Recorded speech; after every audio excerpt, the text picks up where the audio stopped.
नमस्कार फ्रेंड्स। आज के कंटेंट डिस्कशन में मैं बीएससी पार्ट थर्ड का टॉपिक ले रहा हूँ न्यूक्लियर फिजिक्स से। टॉपिक मेरा रहेगा आज का न्यूक्लियर फोर्स। बहुत समय बाद ये टॉपिक ले रहा हूँ, बीच में यूनिवर्सिटी एग्ज़ाम्स आ गई थी जिसके कारण चैनल थोड़ा डिस्टर्ब हो गया था। तो दोबारा आपका बीएससी लर्निंग प्रोग्राम में बहुत बहुत स्वागत है। जो टॉपिक है न्यूक्लियर फोर्स, 4 फंडामेंटल फोर्स होते हैं, आप जानते हैं। पहला ग्रेविटेशनल फोर्स,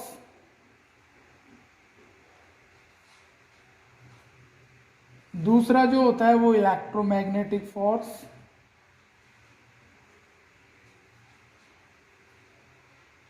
तीसरा वीक फोर्स और चौथा होता है स्ट्रॉन्ग न्यूक्लियर फोर्स या स्ट्रॉन्ग फोर्स। इसको स्ट्रॉन्ग न्यूक्लियर फोर्स भी कह सकते हैं।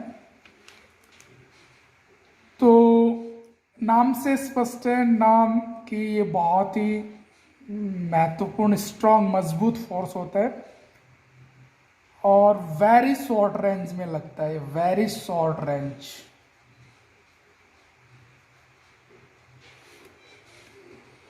न्यूक्लियॉन्स के बीच में होता है। जैसे एक परमाणु है, परमाणु के अंदर न्यूक्लियस होता है जिसकी साइज फर्मी ऑर्डर की होती है। फर्मी बोले तो 10 की पावर -15 मीटर के ऑर्डर की साइज होती है और एटॉमिक जो साइज होती है वो 10 की पावर -10 मीटर के ऑर्डर की होती है। इस एटम में न्यूक्लियस के चारों तरफ अलाउड एनर्जी लेवल्स में इलेक्ट्रॉन मूवमेंट करते रहते हैं, रोटेट करते रहते हैं अलाउड एनर्जी लेवल्स या अलाउड ऑर्बिटल्स में। तो इस न्यूक्लियस में जो प्रोटॉन न्यूट्रॉन होते हैं उसके मध्य जो फोर्स या इंट्रैक्शन जो लगता है वो बहुत ही कम रेंज में लगेगा, 10 की पावर -15 मीटर की रेंज में। तो अगर इतनी कम डिस्टेंस में या इतनी कम रेंज में प्रोटॉन और न्यूट्रॉन एक साथ हैं, इट मीन्स कि वो स्ट्रॉन्ग अट्रैक्टिव फोर्स होगा और स्ट्रॉन्ग अट्रैक्टिव फोर्स को हम न्यूक्लियर फोर्स कहते हैं। ग्राफिकल अगर हम इस स्ट्रॉन्ग न्यूक्लियर फोर्स को समझें तो ये ज़रूरी नहीं है कि nuclear force always attractive nature का ही हो। ये डिपेंड करता है कि आपकी दोनों न्यूक्लियंस के बीच में डिस्टेंस क्या है। तो अगर मैं न्यूक्लियंस के बीच में डिस्टेंस और न्यूक्लियर फोर्स में एक ग्राफ ड्रॉ करूं तो वो इस तरह का थ्योरेटिकल एक्सपेरिमेंटल ग्राफ मिलता है हमें। इधर जो दिखाता है ये इस नीचे की तरफ, ये अट्रैक्टिव नेचर को शो करेगा, न्यूक्लियर फोर्स की अट्रैक्टिव नेचर को शो करेगा। और ये वाला जो पोर्शन है, ये वाला, वो रिपल्सिव नेचर को शो करेगा। किसकी रिपल्सिव नेचर? न्यूक्लियर फोर्स की रिपल्सिव नेचर। मतलब डिस्टेंस, ये एक फर्मी डिस्टेंस, ये जो पॉइंट है वो एक फर्मी डिस्टेंस है और एक फर्मी डिस्टेंस के कोरस्पोंडिंग जो फोर्स पाया गया है वो 2.5 किस रेंज में है? ये 10 की पावर 4 से मल्टीप्लाई करेंगे 2.5 को, तो ये कितना आएगा? 2.5 इंटू 10 की पावर 4 न्यूटन फोर्स। कितने पे? एक फर्मी पर डिस्टेंस पर। जब न्यूक्लियंस, बहुत न्यूक्लियंस के बीच, जैसे 2 न्यूक्लियंस हैं और प्रोटॉन प्रोटॉन हो सकते हैं, प्रोटॉन न्यूट्रॉन हो सकते हैं, इनके बीच अगर ये डिस्टेंस एक फर्मी ऑर्डर की हो जाती है तो उनके बीच में जो न्यूक्लियर फोर्स जो लगेगा वो इतने न्यूटन का लगेगा। मतलब कितना हो गया ये? 2500 Newton, 2500 Newton force, 2500 Newton force act करेगा। और ये 2500 न्यूटन जो फोर्स है ये बहुत बड़ी डायमेंशन है फोर्स की। तो आप एक माइंड सेट क्लियर हो गया होगा आपका कि न्यूक्लियर फोर्स है वो परिमाण में बहुत ज़्यादा होता है। और अगर हम इस एक फर्मी से कम डिस्टेंस पे जाते हैं तो हमारा न्यूक्लियर फोर्स घटता है और वो घट के क्या हो जाता है, रिपल्सिव नेचर हो जाती है उसकी। मतलब इससे कम, मतलब दो न्यूक्लियंस को अगर और क्लोजर लाएं आप, और ज़्यादा नज़दीक लाएं तो उनमें रिपल्सन कैरेक्टर आ जाएगा। तो न्यूक्लियर फोर्स दोनों ही प्रकार के होते हैं, और रिपल्सिव नेचर के भी होते हैं और अट्रैक्टिव। तो मोस्टली कॉमन वर्ड है ये अट्रैक्शन शो करते हैं, क्योंकि बहुत कम डिस्टेंस में या बहुत कम रेंज में ही रिपल्सन शो करेगा। और अगर दोनों के बीच डिस्टेंस और बढ़ा दिया जाए तो न्यूक्लियर फोर्स परिमाण में भी घटता जाएगा, और तकरीबन 2.5 फर्मी ऑर्डर की अगर ये डिस्टेंस हो जाएगी तो वो हमारा फोर्स जीरो हो जाएगा, मतलब फोर्स ही लगना बंद हो जाएगा। मतलब वो न्यूक्लियस से बाहर की एक कल्पना, एक हाइपोथेटिकल प्रोसेस हो सकता है। अब मैं जो बात करूंगा तो वो बात करने जा रहा हूं कि इनकी प्रॉपर्टीज, आखिर न्यूक्लियर फोर्स की प्रॉपर्टीज क्या होती है। Properties of nuclear force. Nuclear force की प्रॉपर्टीज, एक तो प्रॉपर्टीज की है कि वेरी शॉर्ट रेंज फोर्स है, एग्जाम की दृष्टि से भी इंपॉर्टेंट है ये। वेरी शॉर्ट रेंज फोर्स, पता ही है कि 10 की पावर -15 मीटर के ऑर्डर में ही ये फोर्स एक्शन में आएगा।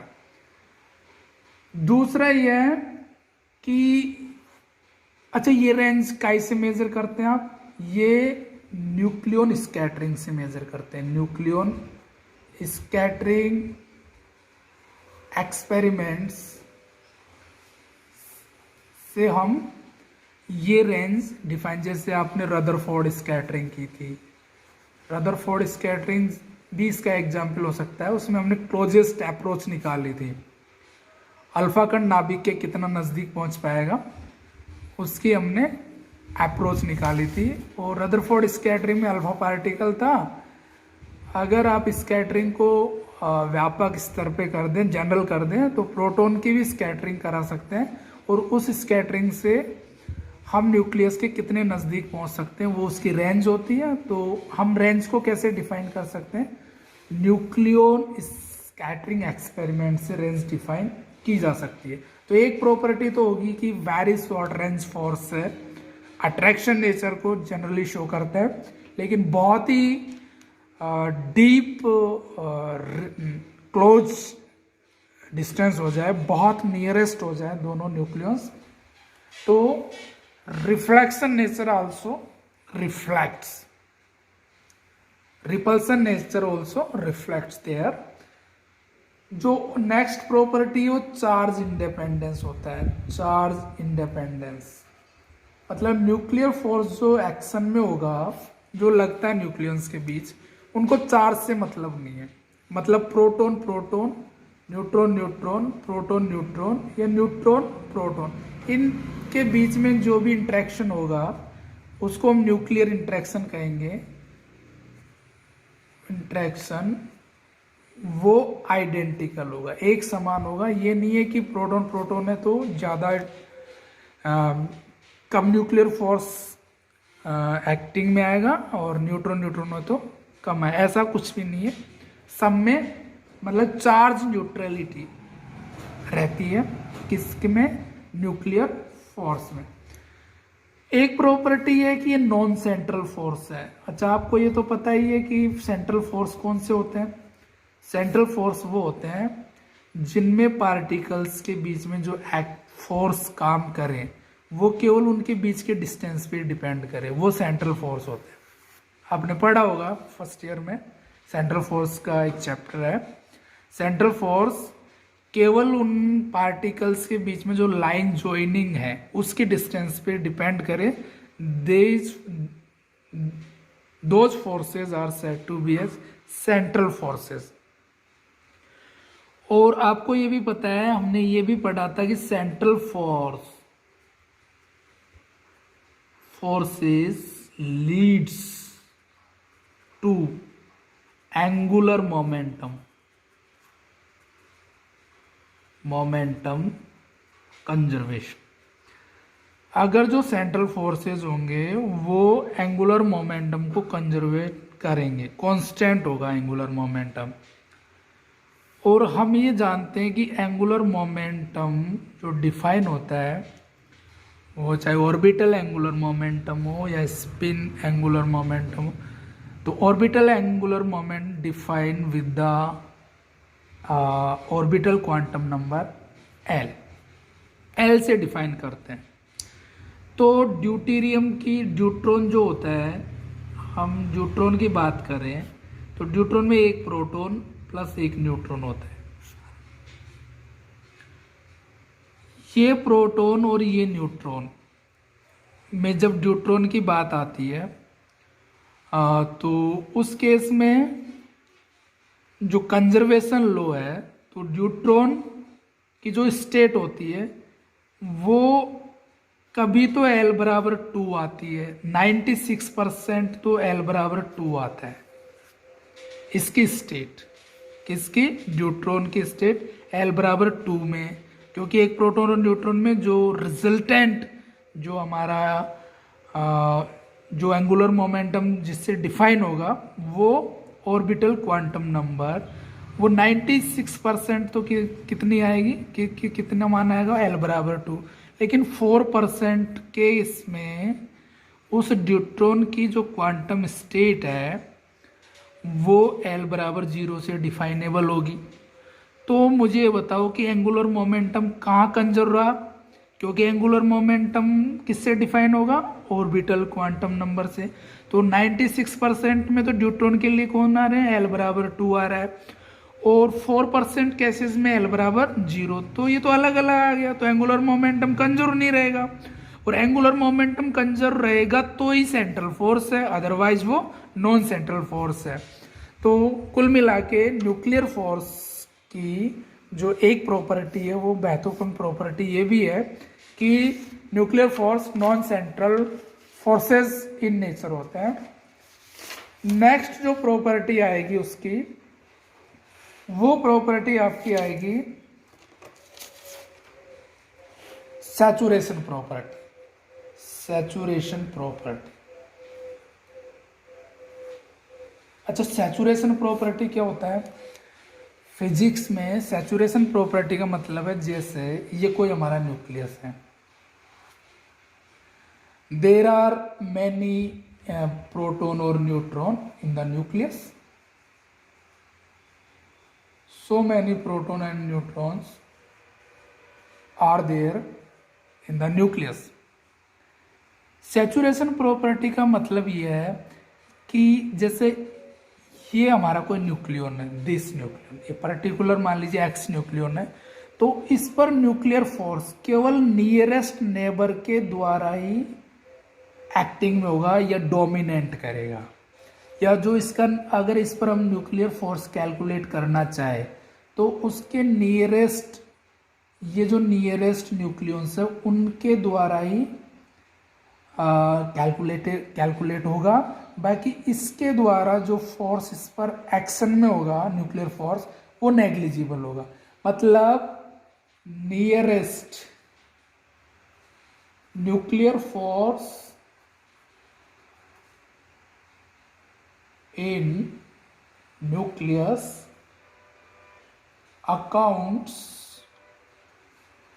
only due to nearest nucleons। nuclear force on any nucleon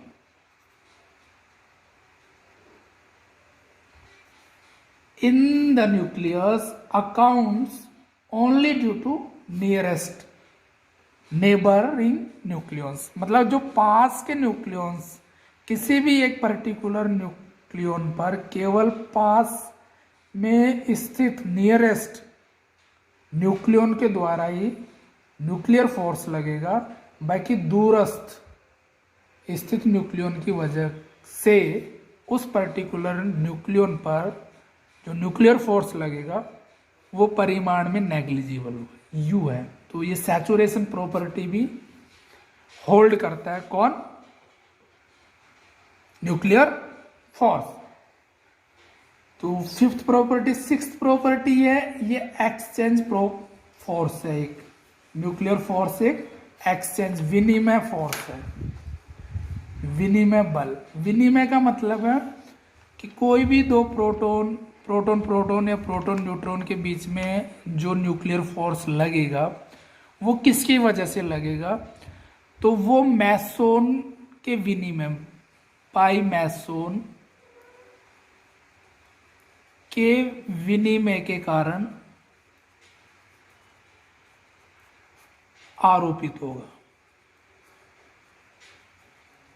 मतलब इनमें या तो एक गिवन टेक का मामला है, एक एमिट करता है, दूसरा एब्जॉर्ब करता है, तो उस एब्जॉर्ब और एमिशन की वजह से जो इंट्रैक्शन डेवलप होता है पाई मैसोन की वजह से, वो फोर्स जो आएगा वो न्यूक्लियर फोर्स होगा।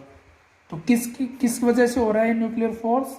Due to exchange of pi meson, मतलब एक्सचेंज पार्टिकल की वजह से फोर्स, जो इंटरेक्टिव फोर्स जो क्रिएट होगा वो न्यूक्लियर फोर्स है। तो ये जैसे दो बॉयज हैं, बॉयज 1 एंड बॉयज 2, तो इनमें मान लीजिए कोई बॉल है और ये बॉल को एक्सचेंज कर रहे हैं, ये आपस में बॉल को एक्सचेंज कर रहे हैं। तो जैसे ये एक दूसरे से बॉल ले रहे हैं, आप पास में आ रहे हैं, तो वो किसके एक्सचेंज होने की वजह से? बॉल को लेने की वजह से आ रहे, तो बॉल एक्सचेंज होगी और उस बॉल एक्सचेंज की वजह से एक फोर्स जो क्रिएट होगा, या उस फोर्स को आप अंडरस्टैंड कर सकते हैं एज ए न्यूक्लियर फोर्स। तो जैसे ये एक दूसरे से बॉल छीन रहे हैं, तो ये एक अट्रैक्शन टाइप का न्यूक्लियर फोर्स हो जाएगा, और वो बॉल को, जैसे ये बॉल एक दूसरे की तरफ फेंक रहे हैं, तो ये फेंकेगा तो ये थोड़ा सा पीछे पुल करेगा, ये भी बॉल को थ्रो करेगा तो पीछे पुल करेगा, तो वो जो फोर्स होगा वो रिपल्सिव। कुल मिला के बॉल एक्सचेंज हो रही है, तो ये नजदीक आ रहे हैं और दूर हो रहे हैं, तो this type of interaction is said to be as nuclear force. तो एक्सचेंज प्रॉपर्टी भी ये शो करता है जो हमारा न्यूक्लियर फोर्स। और एक जो महत्वपूर्ण बात है ये महत्वपूर्ण बात यह है कि न्यूक्लियर फोर्स भी दो तरह के हो गए अब। एक तो स्ट्रॉन्ग न्यूक्लियर फोर्स और एक रेजिडुअल न्यूक्लियर फोर्स। क्या अंतर है दोनों में? एक्चुअली प्रोटॉन और न्यूट्रॉन भी क्वार्कों से मिलकर बने हैं, जैसे ये यू डी क्वार्क से मिलकर बना होता है, और ये डी यू क्वार्क से मिलकर बना होता है। तो अगर एक ही प्रोटॉन या न्यूट्रॉन, एक ही, जैसे ये मैं कहूँ प्रोटॉन है यू डी, ये क्या है हमारे क्वार्क्स, ये क्या है प्रोटॉन किन क्वार्कों से मिलकर बना है? यू डी, अप डाउन, और ये neutron D you, down up quarks. और ये जो हमारे न्यूट्रॉन है वो भी डी यू, ऐसे समझ सकते हैं इसको, ये क्वार्क है।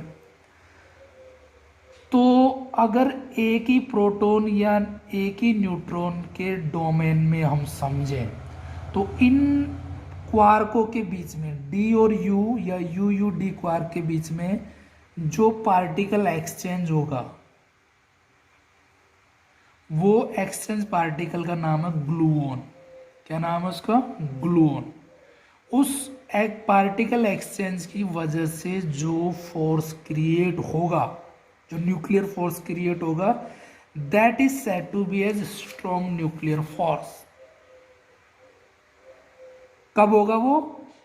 केवल इंडिविजुअल प्रोटॉन डोमेन में देखें या इंडिविजुअल न्यूट्रॉन डोमेन में, या यहाँ पे भी न्यूट्रॉन डोमेन में इन क्वार्कों के बीच में जो पार्टिकल एक्सचेंज होगा, वो पार्टिकल एक्सचेंज, पार्टिकल का नाम क्या होगा? ग्लूओन। और उस ग्लूओन के एक्सचेंज होने की वजह से पर्टिकुलर न्यूट्रॉन के डोमेन या पर्टिकुलर प्रोटॉन के डोमेन में वो जो फोर्स होगा न्यूक्लियर, वो स्ट्रॉन्ग न्यूक्लियर फोर्स होगा। जबकि रेजिडुअल न्यूक्लियर फोर्स में क्या होता है? जैसे प्रोटॉन और न्यूट्रॉन, इस प्रोटॉन UUD और ये न्यूट्रॉन DDU, क्वार्कों से मिलकर। अब इसके बाहर के डोमेन में, मतलब एक्सक्लूडिंग द पर्टिकुलर डोमेन, अब ये पूरे डोमेन में प्रोटॉन इस कंबाइंड डोमेन में, ये एक डोमेन मान लो, इस डोमेन में इनके बीच में U और D के बीच में या DU के बीच में या DD के बीच में जो पार्टिकल एक्सचेंज करेगा इन अलग अलग इस पूरे कंप्लीट सिस्टम में, वो पाई मैसोन होगा। मतलब इंडिविजुअल डोमेन प्रोटॉन और न्यूट्रॉन के डोमेन के बाहर जो कंबाइंड डोमेन आएगा, और उस कंबाइंड डोमेन में इसके क्वार्क और इनके क्वार्क, मतलब प्रोटॉन के क्वार्क्स और न्यूट्रॉन के क्वार्क्स के बीच में जो एक्सचेंज पार्टिकल होगा वो मैसोन पार्टिकल होगा। और वो जो मैसोन पार्टिकल के एक्सचेंज की वजह से जो फोर्स क्रिएट हो रहा है, उस फोर्स, न्यूक्लियर फोर्स को हम कहते हैं रेजिडुअल न्यूक्लियर फोर्स। तो ये डीप बातें हैं, लेकिन बहुत ज़रूरी थी, इसलिए मुझे समझाना पड़ा। तो आई होप कि ये आपको समझने में बहुत हेल्पफुल होंगे न्यूक्लियर फोर्स के। तो थैंक यू फॉर डिस्कशन।